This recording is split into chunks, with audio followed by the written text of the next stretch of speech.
Hello, everyone. My name is Demetrius Harmon. I am a financial coach. I own Harmon Financial Coaching. I help busy professionals with budgeting, saving money, paying off their debt, building wealth, and just increasing their financial literacy as a whole. Look at me like a personal trainer for your money. I get your money in shape. The end result of working with me is that you'll actually be the master of your money instead of the other way around, and you won't feel like a hamster on a hamster wheel, running in place and not getting anywhere. All right. With that being said, you saw the thumbnail. It is story time. I'm not going to hide the ball from you. I want to get straight into it. The lesson I want you to learn from this is that you should always, always, always have an emergency fund. So for those that don't know, back in 2018, my wife and I, we paid off $32,000 of debt in 5 months. We weren't playing around. We were working Dave Ramsey's baby steps. After we got out of debt, we paid off all of our consumer debt. It was time to build our emergency fund. At that time, I was a paid intern. I was working for the federal government. And they came to me and told me that I couldn't work 40 hours a week. They said I could only work 32 hours a week. I could only work 4 days out of the week. I said no problem. So of course I'm going to get a 3-day weekend out of it. No need to take off a random Wednesday. So I had a choice of being off every Friday or every Monday. I chose to be off every Friday. I'll never forget. I remember it like it was yesterday. My wife and I were laying in bed in the morning, and she said, "Sweetheart, we didn't get paid today." And I was like, "What?" She said, "Yeah, we didn't get paid today." I said, "That's crazy." Now keep in mind, I had been working at this job at the time for 5, 6 months. I had been there for a significant amount of time. And I got on my app, the same app that she has on my phone. I looked at it. It wasn't like I didn't believe it. I just wanted to look for myself. And I was like, wow, they really didn't pay me. So anyone who was familiar with the federal government, on a Friday, the federal government is very, very slow. A lot of people take off work. A lot of people are naturally off because of their schedule. Maybe they work 10-hour days, things of that nature. So the government on Fridays is definitely slow. Don't expect to get a lot done on a Friday in the government, just being honest. So I send the email. I remember it like it was yesterday. I put in the subject line, "I did not get paid today." There's no other way to put it. I literally put that in the subject line. I got a response. Thank God I got a response that day, surprisingly. And they said, "We're going to look into it." But again, it's Friday. I don't expect much.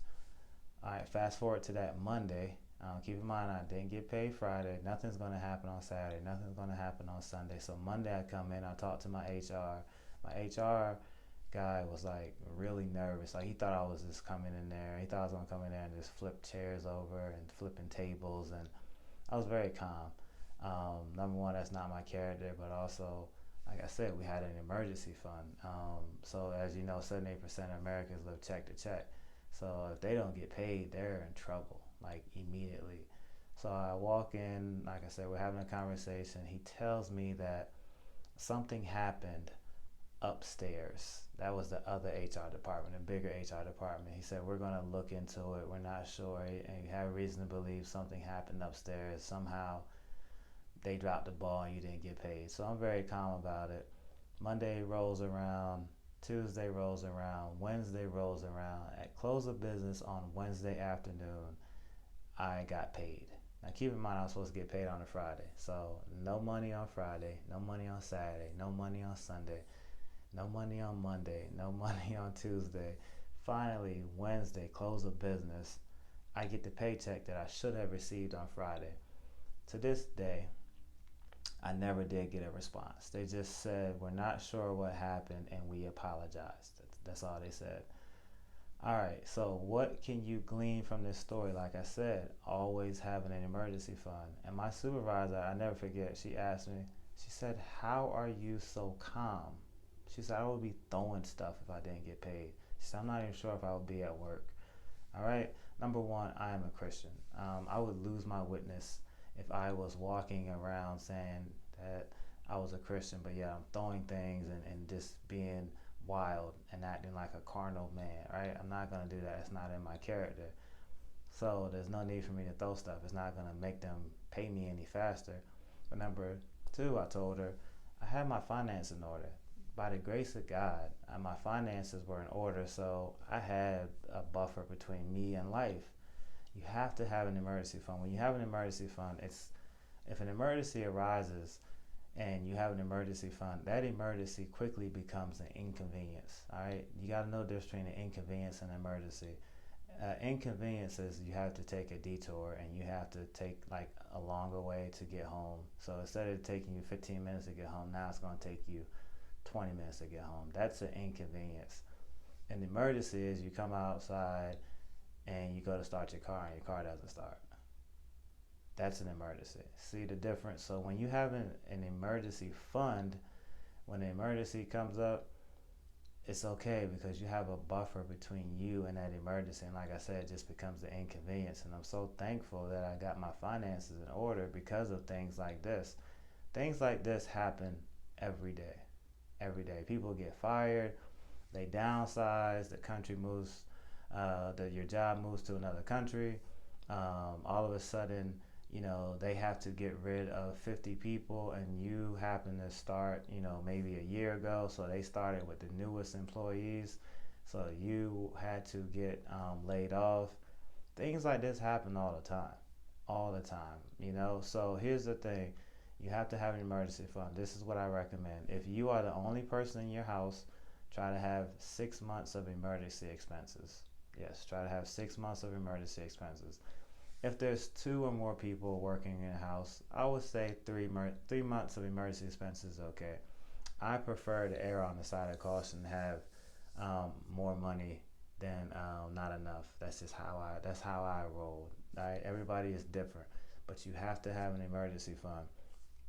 If I did not have an emergency fund when they forgot to pay me, I would have been in a lot of trouble because those bills don't stop. Those bills keep on coming. They don't want to hear that HR dropped the ball upstairs and we don't know what's happening. We're looking into it. Yeah, try telling your electric company that.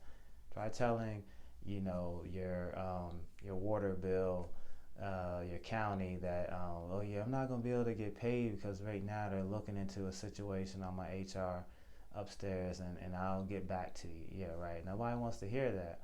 So you have to have an emergency fund.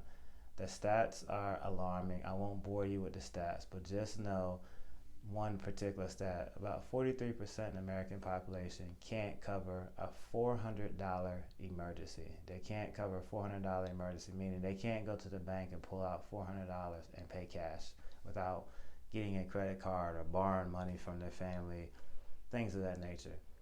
We got to do better. We have to do better. So please have an emergency fund. Last but certainly not least, real quick, how that works is, let's say that it takes $5,000 to run your household. That's bare bones. That's mortgage, electricity, things of that nature, car payment. I'm not a fan of car payments, but some people are okay with them. So let's say you need $5,000, which is a decent amount. So if you want to have 3 months of emergency expense, that means you're going to have $15,000 sitting on the sideline. You're not trying to get wealthy off of this. Don't try to put it into your brokerage account. Just put it in a money market account. It's a lot better than a savings account.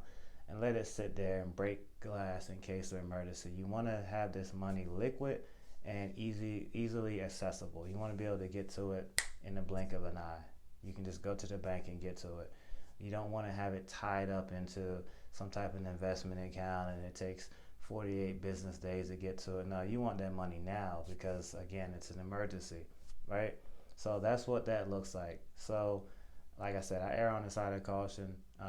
If one person in the house is working, I would recommend having 6 months of emergency expenses. But everybody is different. I'm just telling you my preference. That's the beauty of personal finance. It's personal.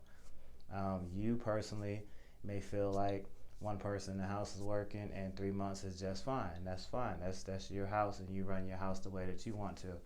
But number one, please have an emergency fund.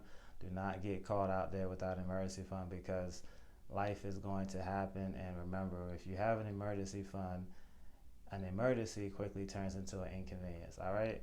That is my time. Take care. God bless. And remember, change your mindset, grow your money.